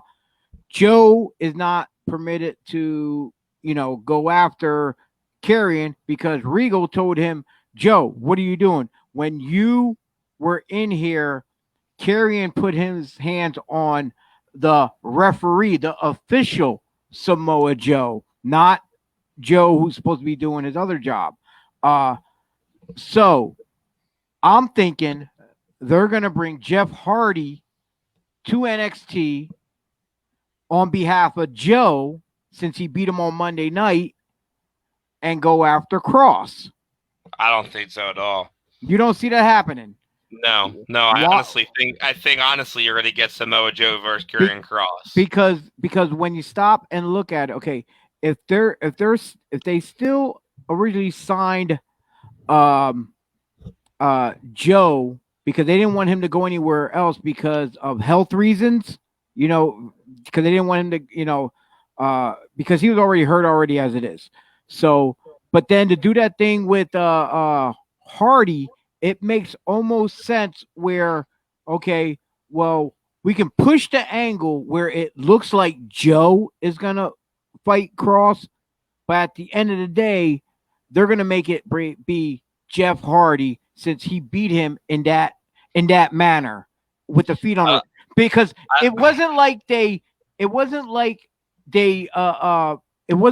clean win on Cross. Like, okay, we're going to tap out. You're going to get pinned. No. Like I said, he put the feet on the rope, so it was a dastardly type way of winning. So I can see that of them bringing Hardy down to there just to give Cross some more people to work with as well. I don't see it because of Cross's comment after the match. He pretty much said you're a dead man. So I think that storyline's staying on Raw. Vince isn't going to have. Vince doesn't. I'm not saying he doesn't, but he hasn't. Well, really brought. The other thing is, I don't know. The other thing is, I don't know how true it is, but I was reading something where they were saying that Samoa Joe has been cleared for quite a while now. It has been. Vince just didn't have anything for him. Like, here's the thing. Right. You could have him wrestle, but with what? Like, you had COVID hit. Everything was shut down. Keith Lee stayed off the TV for no one knows what reasons. I don't think it was a COVID thing.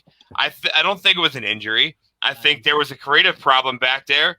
For the love of God, Aleister Black, whatever you want to call Malachi. Malachi Black, Tommy Gunn has outed WWE about it. Flat out saying, NXT guys, stay in NXT because Tommy Gunn was in Rocky. You have nothing. They have nothing for you. 90% of the time, you sit backstage and do nothing.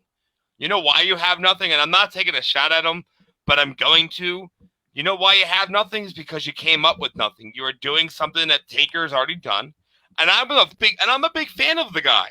I think he's an outstanding talent, but it got stale after a while. You came up laying down like this. You stood up. You walked out. You walked down the ring. You did the same stuff because that's what Vince wanted you to, but you never really kind of pushed yourself above the boundaries to keep Vince intrigued, to keep pushing you to the top. People are mad about, the superhero gimmick and things like that, but you know what? She came up with something on her own, and it's sticking. Exactly. And now she's a champion. And like Chio said, it's kid friendly. It's great. It works. Kids can look up to it. Again, it's not really. It's not. Well, that's a bonus, but it's not that. And we've all said it in our chat group, and I've heard it from multiple guys that have worked for WWE and worked for these bigger companies.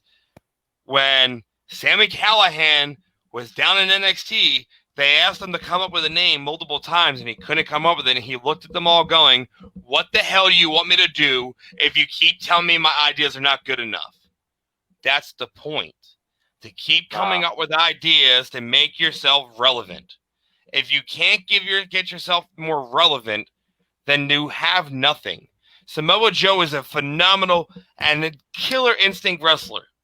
I will never take that away from him. I enjoy every time he's in the ring. But on Raw and SmackDown, it was stale. I have another Karrion Kross theory. During the promo on NXT when he was talking to Joe after he laid out William Regal at the end of the show before Joe came running out, he mentioned that he has the NXT title. It gives him the ability to walk on any show he wants. So with that being said, from him putting that out there, do you think he's just going to go not like Raw, SmackDown, the UK, just hit every show and just, make him that kind of champion where he's just going to walk on any show and like maybe eventually go after the big dogs on the champs on every show? That's true, because he did kind of hint he can go anywhere.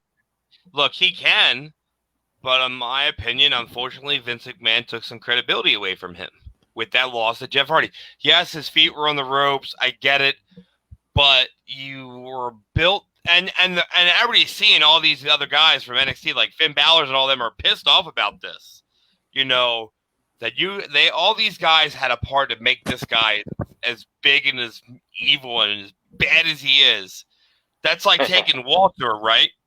And debuting him on the main roster and have him get beat by Spike Dudley. Kind of like the same. Walter debuted on Royal Rumble and then got tossed out, and then everybody was booing. Oh, I would boo. That's the point.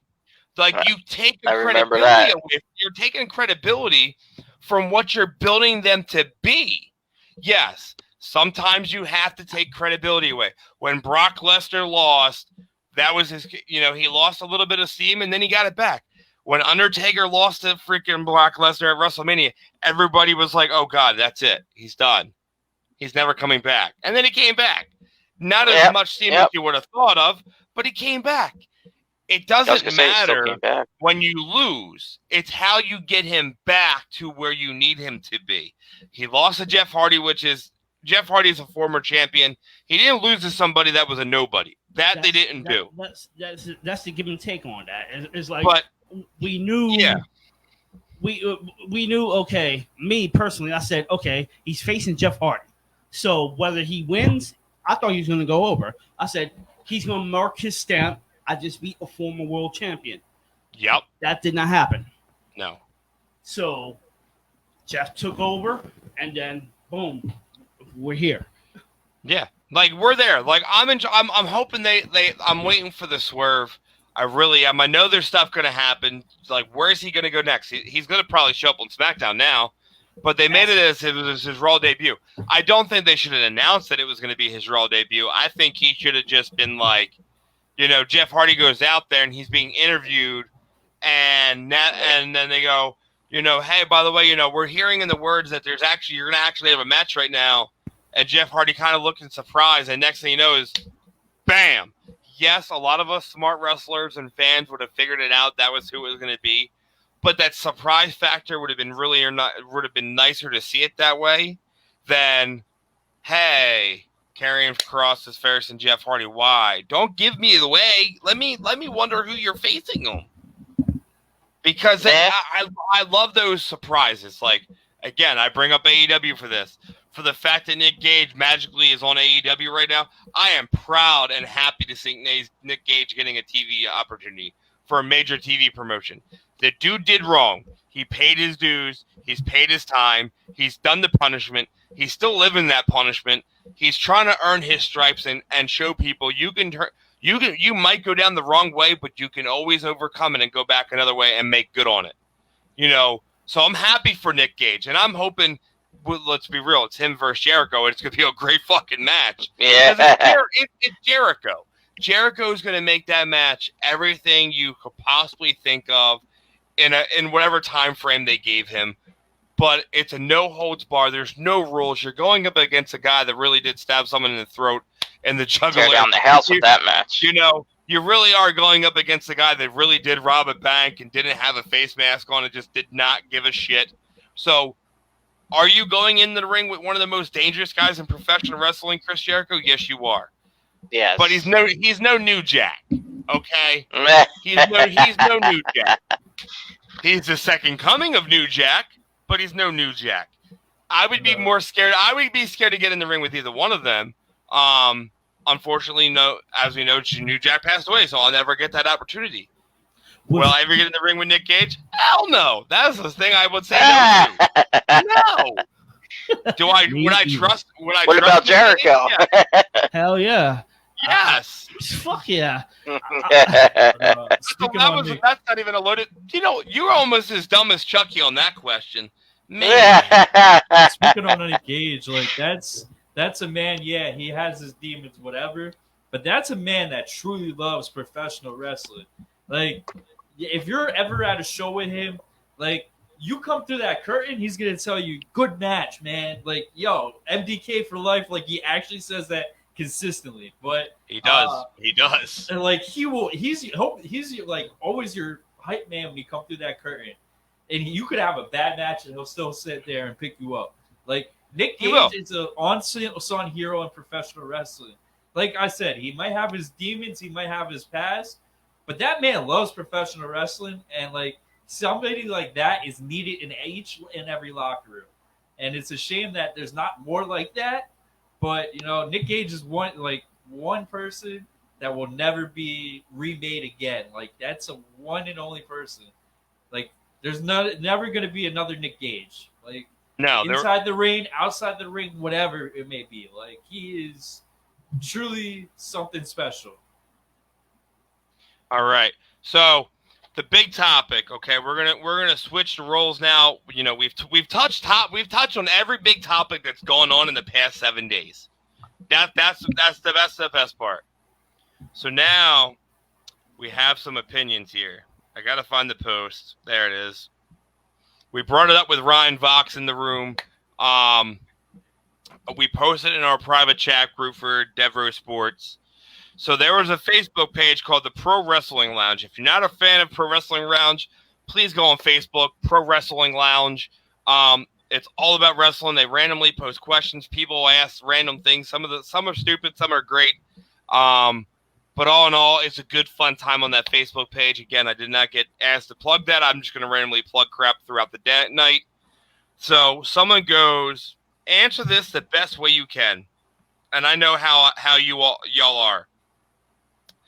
I've been talking for almost 6.5 months, 7 years. Now read this carefully. So I'm going to read this question very, very carefully. I want you to think about your answers. 2013, you had Rock versus CM Punk. In 2021, you had Cena versus Roman Reigns. Think about both situations. Are they similar? Yes or no? So when I posted this in the group chat, Chio hit me on the top of the head adding somebody. Now, we've had Goldberg come back twice. I think twice for title shots. We have Goldberg versus Brock Lesnar. you've had now Goldberg versus Bobby Lashley. Now, the reason they have Rock and Cena is because they both left WWE and go to do movies, okay? Right. Punk at the time when Rock came back was the hottest fucking thing in WWE had going for him. Ever since that pipe bomb, that was it. Roman Reigns is now one of the hottest things they have in WWE because the fans hate him, and he's finally doing what he does best, and that is letting him be creative. I think Roman right now is the best thing they have. Your thoughts? Do you think their scenarios are similar, or are they totally opposite? Totally See? opposite. Totally Okay. opposite. You know why? Why? It's John Cena versus John Cena. That's what it is. It's not John Cena. It's not CM Punk versus The Rock. It's John Cena versus John Cena. You have two of the most polarific people ever to grace WWE. The two boo yay, two top boo yay people going against each other. It's John Cena versus John Cena. That's what it is. Question is it John Cena 2.0 that's going to win, or is it going to be old school John Cena? I frankly don't care which way they put it, but that's exactly how it feels to me. It's Cena even said it himself on a promo. He spat they boo you, they hate you, and this is coming from me. Yeah, exactly. This is He coming said from me, the guy that gets booed and cheered and booed and cheered. So it's basically Cena versus Cena. That's all it is in a whole different standard. Okay, that's fair. For me, Dylan? I'm gonna say it is similar in a way because I feel like this is the way of like The Rock passed the torch to CM Punk at that time. Like, you're the man right now. Now it's Cena coming back to pass the torch to Reigns. Like, you're the man. Like, you're gonna be the reason for viewership or whatever it may be. So I think it's similar in that aspect of like the fan viewership and things like that.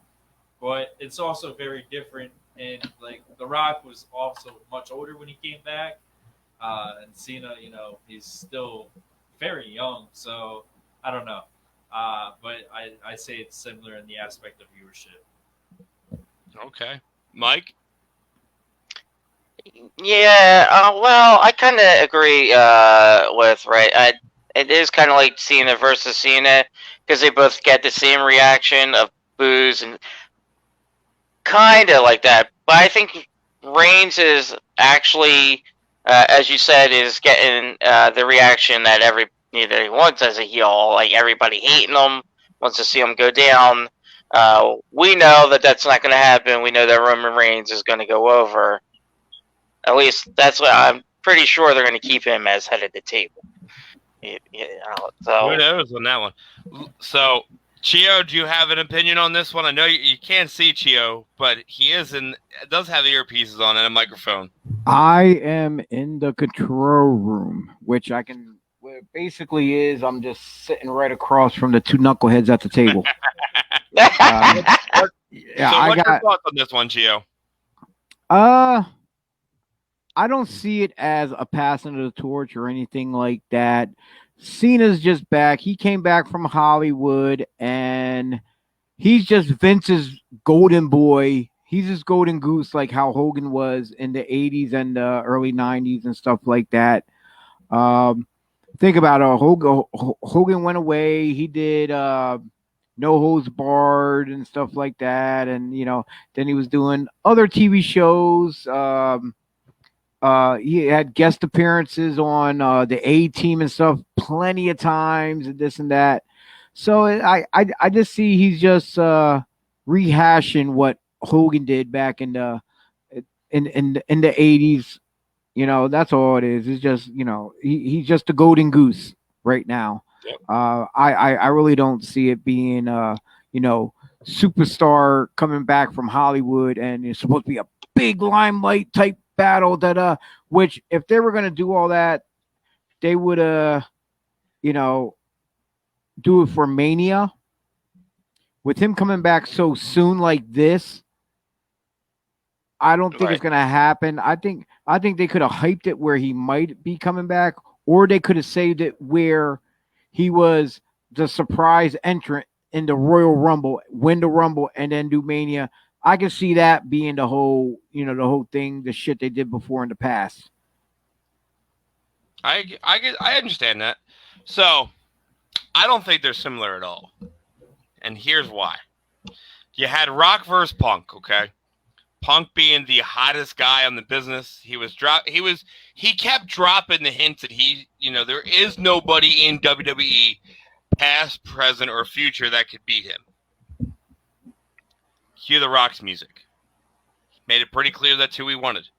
Then when the Rock came back, Punk made it pretty clear that he wasn't welcome because Mr. I'm Hollywood left the WWE. He did exactly what John Cena did before. He kept calling out The Rock, like, where's The Rock? Finally got that match at WrestleMania, which, in my opinion, live up to its par. I was there for it, and I wasn't left be going, oh my God, that was phenomenal. I already had a feeling The Rock was winning because it was in Miami, and that's exactly what went down. We all knew when The Rock came back, he was beating CM Punk. The writing was in the sand for that match. This is the only time to where I will say Roman Reigns is winning, and he's going to keep winning until it's time for The Rock to come back to face him. That is when the torch will be passed. It's not going to be passed by John Cena to the Roman Reigns because John Cena doesn't. Yes, he has that torch, but the way it's going to go down is like we've all said, how that match needed to happen is WrestleMania and having the entire family up on that stage for that moment. Yep. John Cena's back because, one, he has a movie coming out, okay? That's for one. Two, he's going to go film another movie. People are mad that he's back, okay? They really are. They're really upset that he's back. But why? Why are you mad? You have one of the most over wrestlers with the generation of fans today on TV now. Vince had to pull shit out of his ass to get the viewers to go through the roof. So he did. Yep. John Cena's back. Did. People are mad that John Cena's back. Why? Because you don't like him? He doesn't fit your status quo when he's back?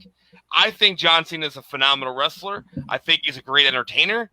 Mr. Pat, Mr. Gobbler, you can kiss my rear because apparently he doesn't do anything for you. But he's not there for you.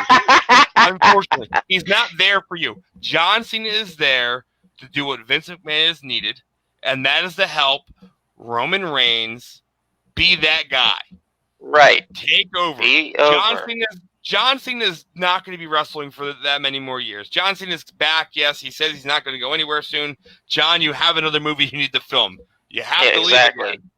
And I'm not knocking for it. Hey, listen, anybody that can go from wrestling to movies and make millions on it, I tip my hat to you. You're doing what you got to do. But I that's how I feel about it. Like the whole Goldberg thing, I just don't care about it. I won't lie. I don't think Goldberg coming back. I feel like Bobby Lashley's going to win, hands down. That I think they should say that is that such a Keith gift. Lee instead of Goldberg. Like Keith Lee should have been the hype up to Lashley.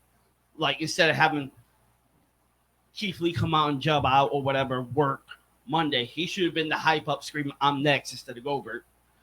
That was honestly, again, right. I'm not mad that Goldberg's back to face Bobby Lashley because I'm going to say this before we go into a new segue because I'm getting yelled in the ear like if Vince McMahon was yelling at me. I look at it as you have Bobby Lashley there's nobody really on Raw's roster besides Keith Lee that's back and he lost to go against Bobby Lashley. That's why you have Goldberg. Roman Reigns literally is giving Roman Reigns everybody, and he's beating. So you give him John Cena, which makes sense. In my opinion, it's money and it makes sense. You got to give them people that you don't see on TV religiously no more. From my Twitter fingers, and I read stuff, read people's comments and things. They want Lashley versus Brock. That's what they want.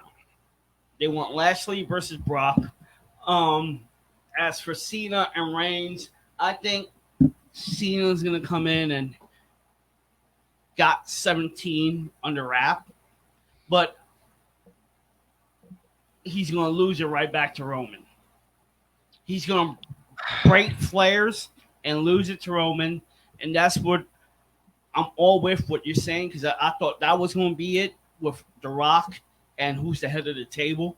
You know what I mean? Because that's what everybody wants. Everybody wants that match, the head of the table match, because they all know through the bloodlines, and that's the match that everybody wants. And hopefully we all get it want at it. Mania.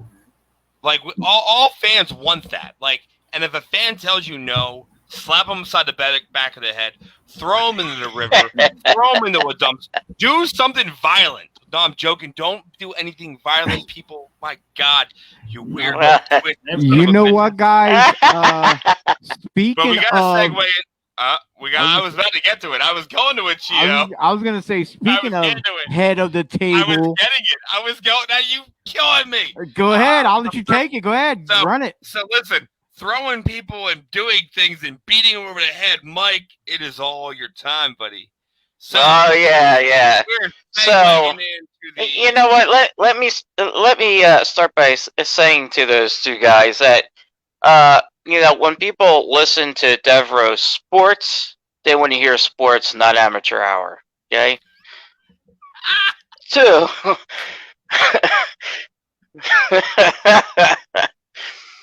Chuck E. Cheesesteak. Yeah, okay. I haven't seen him eat a cheesesteak. Well, sure he's not vegan? My God. And for Pat over there, talking trash. The knob gobbler. You know, it's pretty bad when your highlight and your baseball highlight that you say on the show is against your aunt it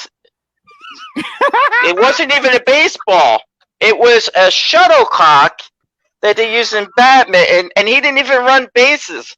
But he acts like he's like the David Ortiz of the show. Like, that's your highlight?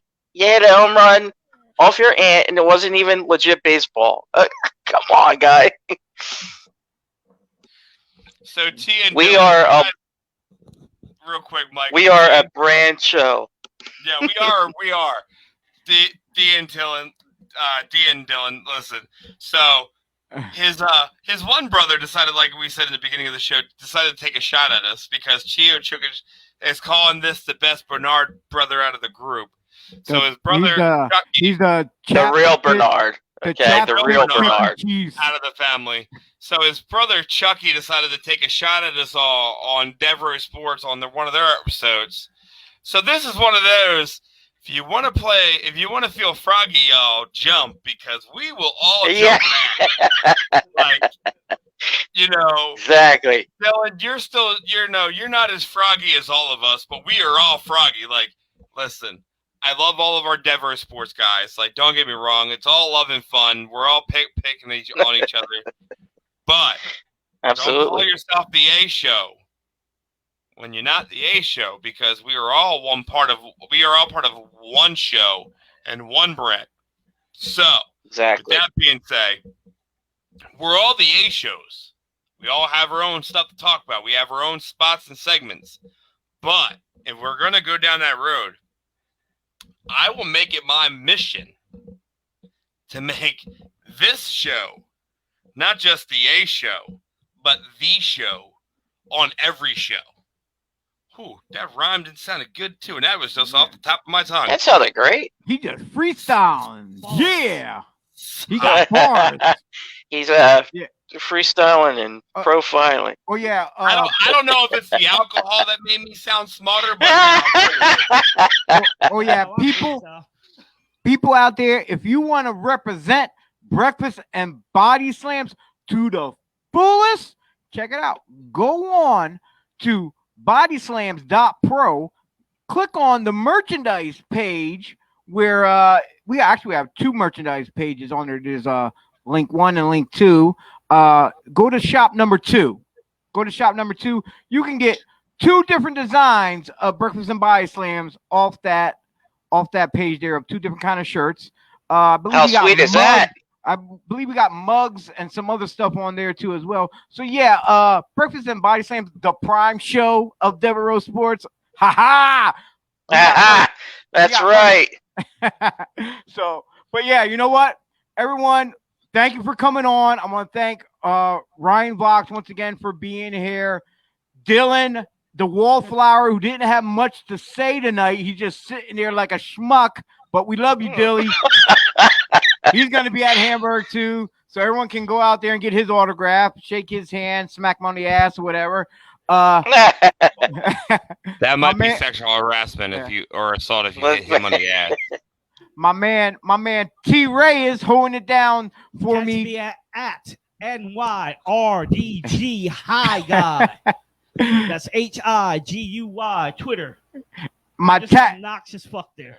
Okay, my tag team partner extraordinaire on the ones and twos on the mic, just killing it, freestyle because he got bars. MC Dennis Reaper down at the bottom. As you can see him at the bottom of the screen, holding it down. Oh dear God! Oh, dear God. And Swear to God, if anybody starts calling me MC Reaper, I'm kicking you in straight in the dick. And last and not least, the better Bernard. That's right. The better That's right. brother. Right here. The Saint Bernard, Mikey. That's right. And I'm Chio Frost, everyone. Thanks for tuning in. Hey, I just saw my man Anthony Blackwell jump in the room. Sorry, Anthony, I didn't get you on. But yo, people, check out Tornado Tag podcast every Friday night at 9 p.m. And there's a rumor that it's just possible tomorrow night they might be live in the Hamburg Fieldhouse the day before the actual show. But like I said, it's just rumor. It's a hit or miss. I don't know. We're not sure. But yeah, make sure you tune in to Tornado Tag podcast at 9 p.m. Also want to give a shout out to our homeboys, our friends across the way. Sweet Tea referee Dave Keener and DB Richards at the 2300 Wrestling Podcast. And like I said, get your tickets, legendsofhamburg.com. You can get the combo tickets for only $20 for the Fan Fest as well as Outbreak Wrestling. Next week, we will have Shane Fear back here on the show as we will discuss Basketball 2021. Well, yeah, 2021. But yeah, you as far as basketball goes, just give me a second, people. I'm trying to get off the show, but I got to give him a shout out though. Yeah, it's at the YMCA on Sawmill Road in Trenton, New Jersey. Game time is 2 p.m. And matter of fact, if you want tickets, you can go to eventbrite.com. And if you can't make it, go to gofundme.com. Keyword search basketball 2021. And also one more. The man, Dennis Reaper. I know what you're going to say. Plug it, brother. Plug it. Every week, I'm going to plug it. So this started this month all the way to the end of September. If you go to greatcyclechallenge.com, writer/Dennis Brandow, that is my legit last name. Shoot, oh crap. I'm riding a bike for charity. I'm riding 600 miles from September, the beginning of September to the end. And I'm raising funds for childhood cancer because literally kids die every day from childhood cancer. Adults die from childhood from cancer. It's not fun. It's not pleasant. So I have pledged to raise $2,500 this year. Last year I hit my money goal and I hit my miles on top of destroying my shoulder on the last day. I fell off my bike, tore a muscle in my rotator cuff, and still finished the miles riding because when it comes to those kids, everything counts. So if you can go to www.greatcyclechallenge.com/rider/Dennis Brandow, every dollar counts. I appreciate it. On Saturday, I will be at the Legends of Hamburg Fieldhouse as well for Legends of Hamburg. Every photo I have is $20, but half of that money goes right to charity. I will have a QR reader. You can click right on it. Bam, send $10, and you can give me the rest. If not, you can just give the $20 of that, and I'll give you a photo right there on the spot. You don't have to give me any money. So big things. As well as we will, I was going to tell you, Chio, but we're going to do a special Breakfast and Body Slam Saturday at 10 a.m. I'm just saying. Oh, Oh, okay. Hmm? Yeah. Bam! Look, Whoa! Look, Yo, we're gonna be at the Legends I of don't think- Hamburg. We're a podcast. You know, Pat, we got to up our pay for all of us here because I think we're putting out. Smart. I think for the short time that we've been here, we've been putting out a little bit more content now, slowly. Well, That's why we're the prime show. we started to put up more content. Let's be real. The other Devo Sports guys do it weekly. Yeah. Now we do it weekly. But Now we're doing it more than twice a month. But actually, we're getting longer time frame too for just our show alone. Now look, we're at 2 hours right now. We are. But Yeah, that is my bedtime. It is 13 minutes. Yeah, it past is. my bedtime. We all gotta get. Well, actually, you know what? I don't gotta get up tomorrow. I'm off tomorrow. Thank God. Same here, brother. Woo! This one's for Mikey. That one's for Chio. Dylan and King are just sitting there. Here's the triple. Wait, hold up. I got two more for you. Dylan ain't got to get up tomorrow, and T ain't got to get up tomorrow. By the way, I can't do that. It's a PG show. I can't show Okay. that. That's triple X for you, Ish, right there. all right, everyone. Thank you very much. Another great night.